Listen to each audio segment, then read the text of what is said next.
Oke, baik dilanjutkan. Jadi kalau tadi untuk P atau tekanan osmotik itu bisa kita definisikan sebagai sigma kali I kali C kali R kali T gitu. Nah, apa namanya? Itu konstanta Van Hoff menunjukkan berapa banyak ion yang terlarut dalam larutan kita. Terus kalau dia itu bukan larut apa senyawa non ionik, kita anggap I-nya itu satu.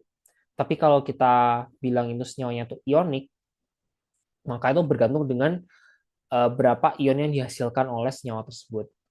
Nah, untuk kasus ini, kalau misalnya kita diberi NaCl, maka kalau misalnya NaCl, maka I-nya itu sama dengan 2. Karena dia terdapat dua ion yang dihasilkan, yaitu Na plus dan Cl minus gitu. Kalau dia CaCl2, maka dia menghasilkan Ca2 plus dan Cl plus, Cl minus dua kali gitu. Jadi ada tiga. Nah, alfa itu apa di sini? I itu kalau kita rumuskan jadi satu plus alfa kali N minus 1. Nah, alfa itu apa? Alfa itu adalah konstanta disosiasi. Jadi, seberapa mungkin zat tersebut terdisosiasi dalam larutan gitu. Dan kalau dalam kasus bioproses, kita anggap alfanya sama dengan satu untuk menyederhanakan perhitungan aja. Nah, N itu adalah banyak ionnya ya, silakan gitu.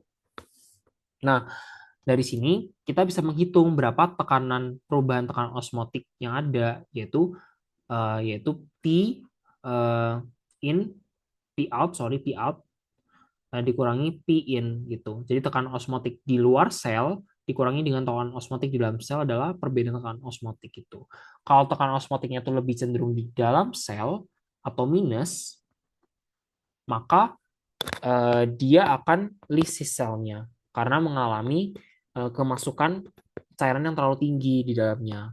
Sedangkan kalau dia itu terlalu positif nilai delta P-nya, maka yang terjadi adalah selnya mengalami krenasi gitu atau mengempis karena tekanan osmotik di luar sel cenderung besar sehingga cairan di dalam sel harus keluar untuk mengkompensasi akan tingginya tekanan osmotik di luar sel tersebut gitu. Oke, mungkin cukup sekian untuk pemaparan terkait materi ini. Eh, Mari kita berjumpa lagi di part kedua, yaitu latihan soal. Terima kasih.